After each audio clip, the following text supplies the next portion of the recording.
If you have something that you are really wanting to do for Jesus, but you are stuck not doing it because you have believed that you can't until you have more time, more energy, more skills, more of whatever it is, then this is for you because it's time for that thing that is stopping you to stop stopping you. Hi, I'm Amy Nicole, and these are my thoughts on the unhelpful belief that you need to change X before you can do Y. So, for example, some of this would look like in someone's life that I need my kids to be older or to be moved out before I can do my calling, that thing that is on your heart that you want to do for Jesus. Or you need to be more mature in a certain area or have more skill before you can do your calling. Or you have to, you're going to do your calling before once you have your finances more in order, or whatever it is for you. There are these things that are holding us back where we are like, I'm going to do it. I want to do it, and I'm going to do it once this other thing changes, once my schedule changes, or once my schedule just opens up somehow magically, which usually doesn't happen for any of us, right? Like if we have a busy schedule, and I've so been stuck in this thinking that it's like and it's not like I have a busy life, and yet it's always this, okay, just once I get through this month, then I'll have time. And then the next month comes and that same story happens all over again. And it's very annoying. So let's ask the question, why? Why is it important for us to overcome this kind of thinking and not keep on giving into it? Because for some of you, you will have had one thought that has been keeping you stuck, or one belief that says, I will have time to do this once this other thing happens, or once this, like if I could just figure this thing out, then I'll be able to do my calling. And this is very important to overcome because it is more likely a belief for you and not a reality. Because the thing is, if this was actually reality, you would have ebbs and flows where some seasons you are successfully doing and you've got tons of time. So we'll hone in on the time one. So if it was a time thing, because your life is going to have, like, in some seasons you are busier and some seasons you are less busy. And so if the problem was that you don't have time and there was nothing else holding you back, then in the seasons where you are less busy, then you would be giving way more time to your calling. And the seasons where you are more busy, you would be giving less time. And there would have this very natural ebb and flow. But my argument, or what I'm trying to present to you, is that it's likely a belief, not a reality. So when it is a belief that we have, then and our beliefs have this very annoying way of shaping our reality. So when we have a belief that we don't have time, we are going to live and act as though we don't have time. So either we are going to believe that we don't have time, and then we go in from month to month filling up our schedules, or we assume, because we're so used to not having time, that we don't even know how to prioritize our calling, or we don't know how to, like, when we do have time that we could give to it, we're lost because we haven't done any prep work. We haven't done the little things that would lead to the bigger things, or we haven't built that muscle of doing our calling well because we haven't prioritized yet. So whatever, like, this belief that I can't do my calling until, or I need X to change before I can do Y, that I lost my thought. Stink. I had a thought that I was going with that, and what was it? I'll see if I can catch it. Nope, it's gone. When it's gone, it's gone. We'll see if maybe it'll weave its way back in at some point. Sorry about that. I might end up watching this later and then being like, oh, I knew exactly what I was going to say. But anyway, I don't think it was super critical.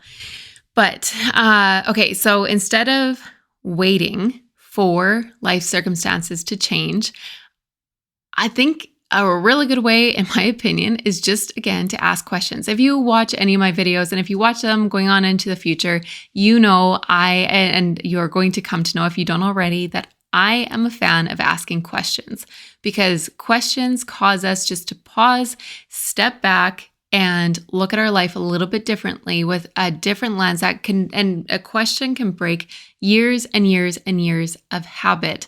And sometimes one question or going down one bunny trail can cause you to shift sometimes the rest of your life in a very major way, because you're breaking out of habit mode and saying, what do I really want to do with my life?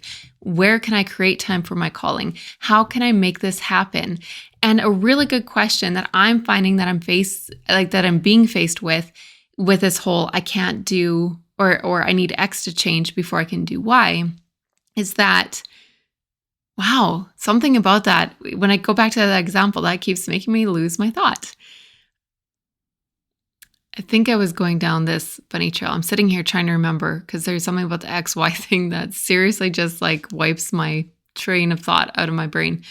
But I have been struggling with this and noticing that I do this in big ways and I do this in little ways. And a little way that I do this, it's like if once I get through my day, then I'll be able to sit and relax. Or once, I don't know, it's just I've got so many things where it's once this happens, then I'll be able to do this other thing that I really want to do. And so my challenge to myself and for you is how can you create and plant that seed of what you're wanting to do right in the midst of your chaos? How can you make it happen now? Even if it's small, even if it's not ideal, even if I used to feel like my house has to be perfectly functioning before I can go make a video. Right now, my house is a mess. And after this, I'm going to go and work on, or I'm going to go clean the house. It pulls together quick, but when it is a mess, because I've got a 3-year-old, it gets messy. And okay, I'm blaming him. My mom's going to be watching this and she's like, you blame your 3-year-old? And okay, I'm aware I'm just as much of the problem is what I'm trying to say. So between my 3-year-old and I, we make a very chaotic house. But a choice that I had to make a couple months ago is how can I've got to learn how to record videos in the midst of chaos. So instead of waiting for the chaos to calm down so that I can make videos, I had to just start to say, I'm going to do them together. If they have to exist in the same thing, ideally my house would be clean before I create videos, but I am going to, I'm going to stop waiting for a clean home before I make videos. I'm just going to start to learn how to make videos with a messy house. And I'm doing it. And it's been huge. But huge in okay, you know what, this works. I don't have to wait for a messy house kind of way. Hey, it's me, Amy, here to interrupt myself to introduce to you the free Step of Faith 5-day mini course that'll take you from chaos to clarity, stuck to small stepping, and helpless to hopeful. Check it out in the description below. If you know what you want to do for Jesus, but despite your best efforts have not been able to make it happen, then this is for you. It's a simple course that is designed to help stop you from spinning your wheels and instead get traction and get moving in the right direction. It starts with the first small step and ends with a life well spent on Jesus. If you're ready to let me help you take that first small step of faith, then click the link below to sign up for free. And there's 2 stories that I want to share kind of along these lines. So for me, where, there's a big, I guess back to the example before, is that I have been feeling like I can't relax until the end of my day. And so just over the last week, I've been trying to just take these moments where I'm feeling so rushed and just to pause and enjoy the moment where I am. So if my kids are playing at the park, I'm taking that moment to pause there. If I'm driving somewhere, I'm taking that moment just to pause, take a deep breath and enjoy those moments. And so this can touch your life in a myriad of ways, wherever you are waiting for X to change, you're waiting for the chaos to come to an end, whatever that chaos is, whatever that thought or belief is that's holding you back from whatever it is you're wanting to do, which is Y over here. So we're waiting for X to change before we can do Y, and just stop doing that. Basically, stop doing that. Put them together. How can you bring them together? And how can you create, even in small ways, how can you create that Y, kind of that reality that you want? I'm just using the letter Y too, but how can you create that Y reality that you're wanting to create? How can you put them together? So example number one is one of the ones that sticks out in my brain hugely is my brother years ago. He wanted to learn, like now he's an incredible photographer.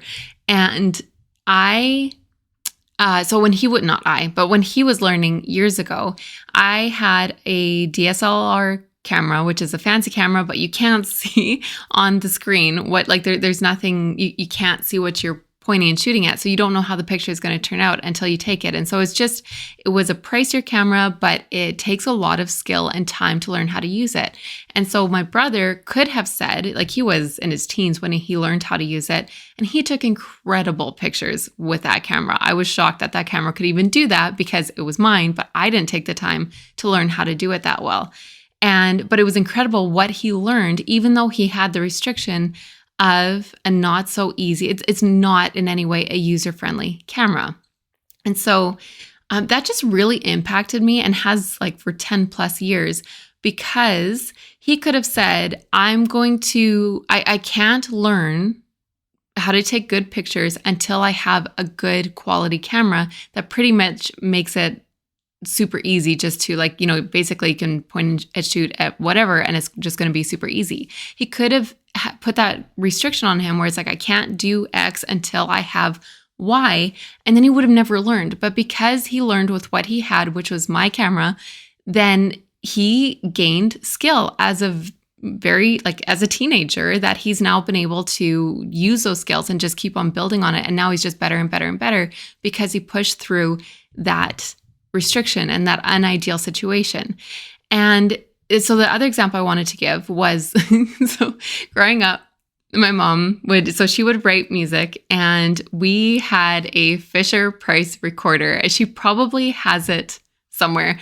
I won't be surprised if she has it still, but it's just this like bright yellow Fisher-Price recorder that you could record cassette tapes on. And so my mom would write music, and then we would sing it. So she would play the piano and we would sing as kids, and we would record her songs on this Fisher-Price recorder. That is a big one where she could have said, no, I can't do it until I have all the music equipment, or I'm not going to record it until we can do this as like in a studio of some kind.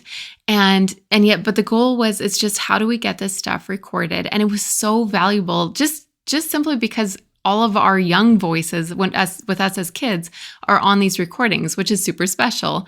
But it was also one of those things that just says, don't wait, work with what you have. And this was before phones were really a thing too, because now we would just put the recorder on our phone and record.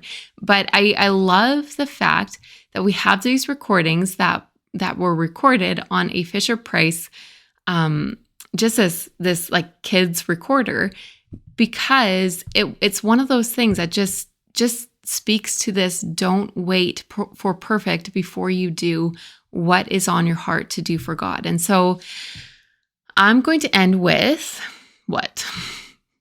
Okay, let's end with whether it is something small, like something as simple as, I can't relax until my house is clean, or I can't relax until, or I can't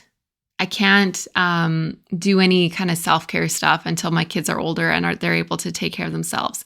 Whatever it is, I'm sure you have somewhere in your life that you are holding yourself back, or I can't do my calling until my schedule opens up, or whatever it is, right? Wherever you are saying, I can't do this until this other thing happens, or until I grow in this area, or until whatever it is that you are allowing to hold yourself back, become aware of that thing.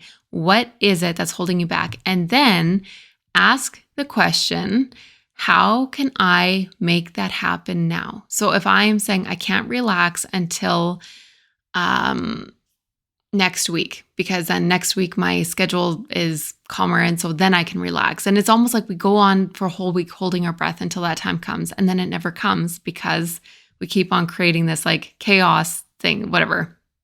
I could keep on going with that. But wherever you are holding yourself back because you're waiting for something to change, combine them. How can you combine them? How can you bring a little bit of relaxation or a little bit of work towards your calling in the midst of chaos, in the midst of whatever it is that is holding you back. How can you make that happen together? And even if it's 5 minutes, that 5 minutes is going to feel so good. That deep breath. If you're not relaxing because you're waiting for whatever to happen, take a deep breath and just learn how to relax for 30 seconds, and then get up and go and continue on with the chaos. But learn, how can you combine the two? All right, that is all. Until next time. Okay, that's a really good thing. Okay. None of that recorded back there. Hi. Oh, wait.